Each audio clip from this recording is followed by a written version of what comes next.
abuse investigation that began February 22nd, 2025. Detectives have conducted numerous interviews and collected several pieces of evidence, and through this process, it has been revealed that there is more than one victim in this case. The younger brother in this case was also a victim of aggravated child abuse and child neglect.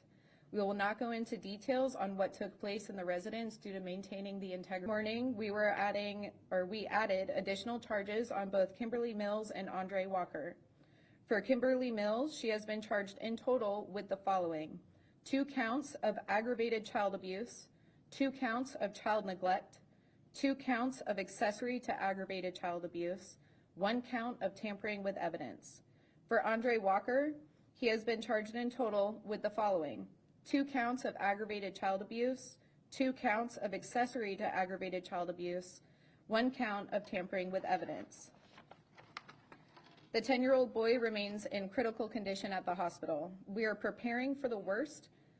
However, we are hoping for the best in terms of his recovery. We are working closely with the state attorney's office to ensure these 2 boys get the justice that they deserve. We commend our department as a whole, as every member has stepped up to assist in some way with this case. We ask that you continue to pray for these 2 boys, their father, and the rest of their family as they navigate this extremely difficult time.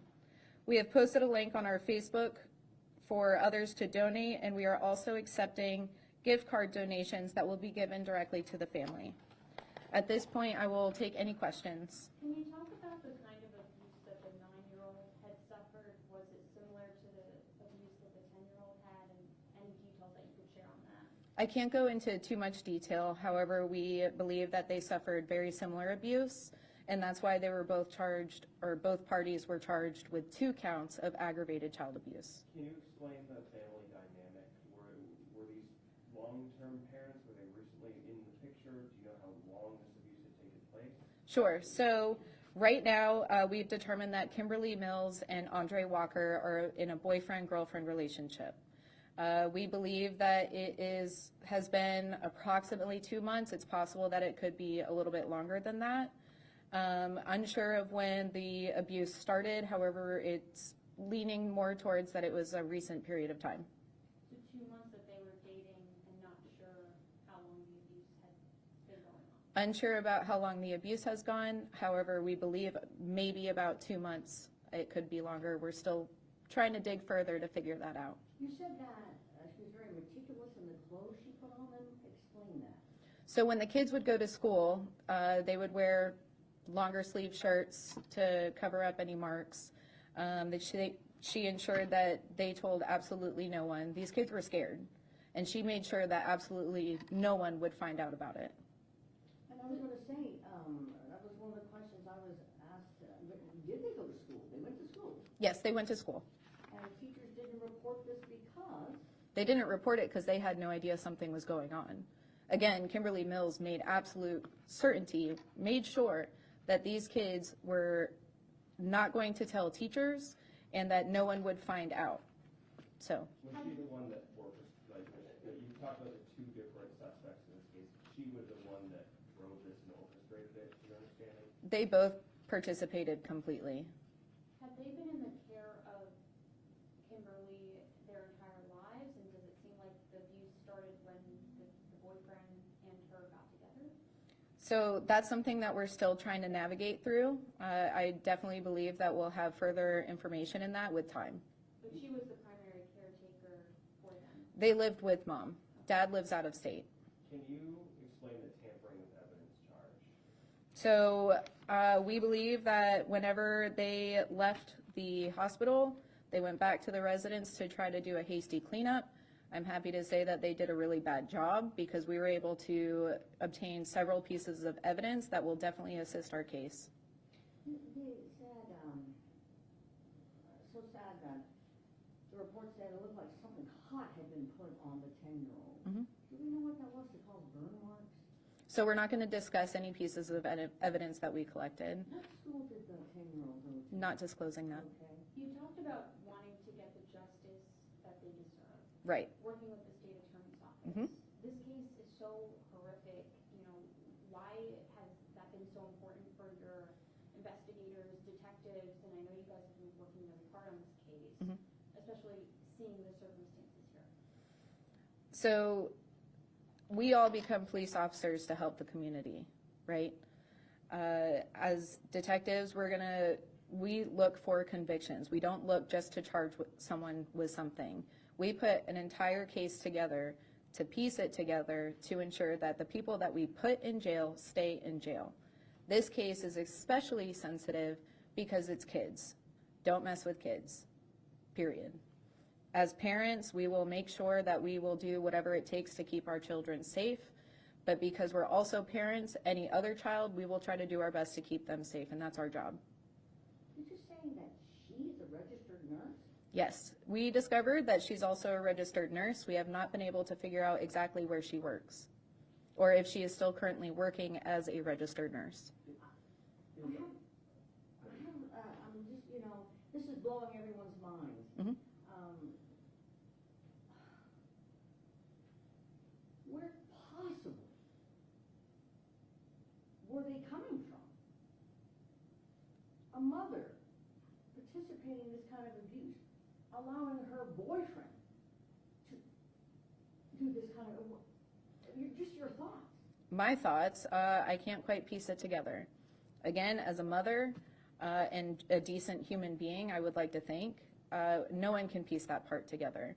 I think it's a perfect representation of the kind of people that they are, and I think they are exactly where they need to be, and I hope that they remain there. Our agency is doing everything we can to make sure that they stay there. I'll take 2 more questions. So to follow up on that, I noticed in Kimberly's affidavit, it sounds like she's talking to you guys a little bit. Are either of them cooperating? Are they giving you any information?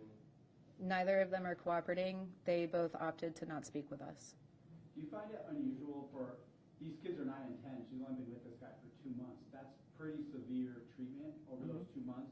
For her to, if that's only started in the last 2 months, doesn't it seem that she would have some sort of reaction or want to help in the case if that's not her normal type of activity? Does that tell you something about maybe?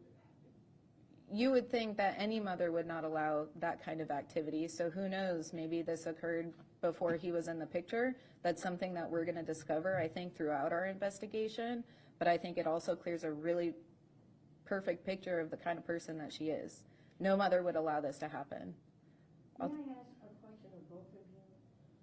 I saw in an early interview that this case brought many folks to tears. Mhm. I mean, yeah, that is difficult. I mean, our detective division is small. We have 3 detectives and our lieutenant, so we work closely with one another. We're human.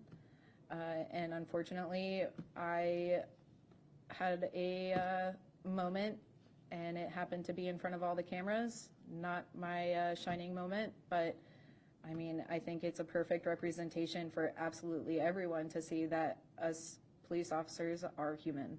We're parents, we're human, and we just do what we can, so. No apologies necessary. Thank you. Could you answer that question? Sorry, just one more thing. I know the real dad is here now. Right. Do you know how they're doing? I know obviously the 10-year-old's in critical condition, but the father and the 9-year-old? I can't imagine what Dad is going through to have just learned that this was going on and now his son is in critical condition. I don't want to be in his shoes. However, he's doing what he needs to do to ensure that they are taken care of and that he's making all the best decisions for them. Our community has already started to try to pull together to figure out ways that they can help. We're working closely with the Tavares Police Charity to raise funds for the family. Additionally, we're accepting gift cards on the family's behalf so just clothes even. The little boy doesn't have any clothes right now. We recently were able to get out and get them some clothing. Dad flew down here in a rush, didn't pack a bag, so we also were having to get him some clothing. So I think gift cards would help. I posted on our Facebook page today a direct link that goes to our charity, and all of those funds will go towards the family. Neither of these boys had clothes? They had clothes within the house. The house is currently sectioned off as a crime scene, so. Where does this case go from here? Are there still unanswered questions? the boy's condition? What's ahead? So naturally, we want to see where the boy's condition is going to go. We are, again, hoping for the best, but preparing for the worst. From here, we're going to dive into all the evidence that we have, and we're going to just streamline this to the best of our ability to make sure they stay where they are right now. But we're working hard. If we have to add more charges because more information comes about, we will happily do so. I'm going to take one more question. There was a new law passed that puts the death penalty in play Mhm. if it's a child rape case. Mhm. Would this be in play? So at this point, give me 1 second. So because our victim is still in critical condition, we have not been able to disclose any details regarding the sexual abuse. Because of his condition, there's certain physical examinations that cannot be performed. So we cannot definitively say if it occurred, but if it has occurred, once we are able to do those examinations, naturally those charges will be brought to. I do appreciate you all coming. Thank you so much, and we'll keep you posted on anything else. Thank you. Thank you very much. Good.